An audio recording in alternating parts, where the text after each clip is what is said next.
Hi అండి, welcome back to Rani kitchen foods. ఇవాళ మనం చేసుకోబోయే వంటకం పేరు అమ్మమ్మలు నాయనమ్మల నాటి చిటికారం అండి.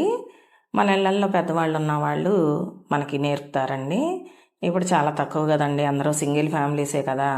ఇప్పుడు దీనికి కావాల్సిన ఇంగ్రీడియంట్స్: ఎండుమిరపకాయలు, ఉలవలు, కందిపప్పు, తెల్ల నువ్వులు, కొద్దిగా చింతపండు, పెద్ద వెల్లుల్లిపాయి, తగినంత సాల్ట్, 1 టేబుల్ స్పూన్ జీలకర్ర అండి.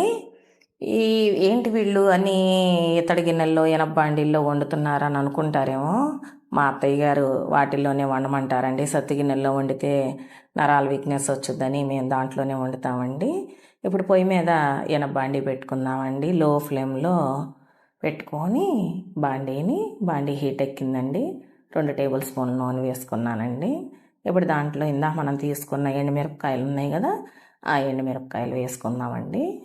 దాంతోపాటు ఇందాక మనం తీసుకున్న 4 రెబ్బల చింతపండు అండి. ఆ 4 రెబ్బల చింతపండుని కూడా వేసేసుకొని వేయించుకుందామండి దోరగా. ఇప్పుడు వేగిపోయినాయి.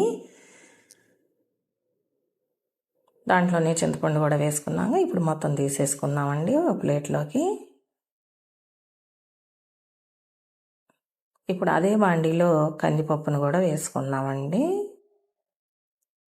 కందిపప్పులో మాంసకృత్తులు ఎక్కువగా ఉంటాయండి. కన్నవాళ్ళకి మాంసకృత్తులు కానీ, కాల్షియం లెవెల్స్ కానీ, ఐరన్ కానీ, విటమిన్స్ కానీ అన్నీ ఎక్కువగా కావాలి కాబట్టి ఈ చిటికారం మనం కనుక వాళ్ళకి పెడితే కనుక చాలా బలం అండి. ఇప్పుడు కన్న వాళ్ళకి పచ్చాలు ఏమీ పాటియకుండా ఏ పడితే తినేస్తున్నారండి. అలా కాకుండా ఇలా పెట్టామనుకోండి చాలా బాగుంటుంది. ఎండుమిరపకాయలు తీసేసుకున్నామండి. ఇప్పుడు కందిపప్పు వేసుకుందాం అదే బాండీలో.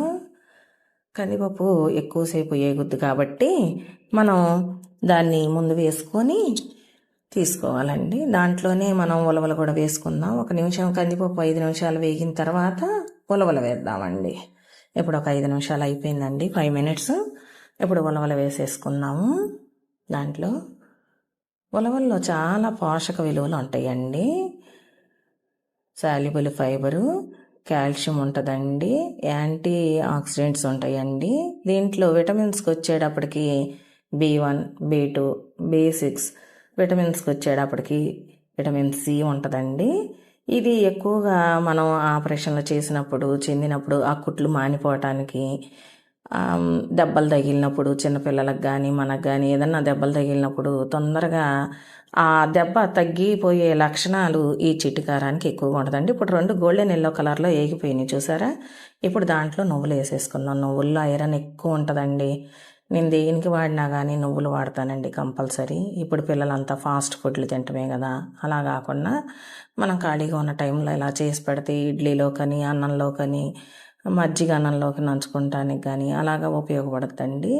పిల్లలు ఫీడింగ్ ఇచ్చే వాళ్ళకి బాలింతలకి బాగా ఇది కనుక ఎక్కువగా పెడితే చాలా బాగా ఉపయోగపడుతుందండి. ఫీడింగ్ ఇస్తారు, పాలు లేవని ఇప్పుడు అందరూ బాధపడుతూ ఉన్నారు.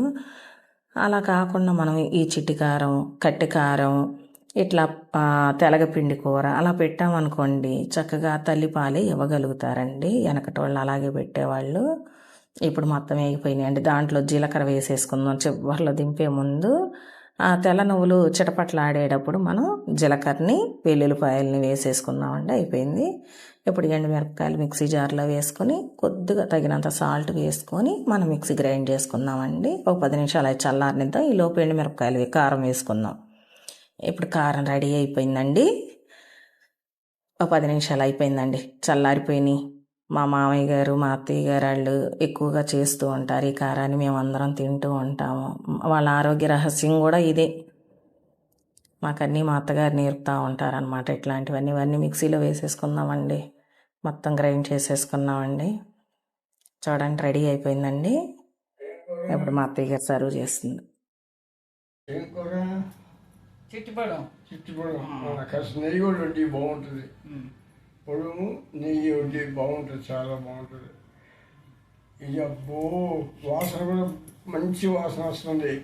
మా అమ్మమ్మ, నానమ్మ అబ్బో ఆ పైవాళ్ళందరూ ఎంతో గొప్పగా చెప్పేవాళ్ళు. ఇంకో చెంచా చాలు.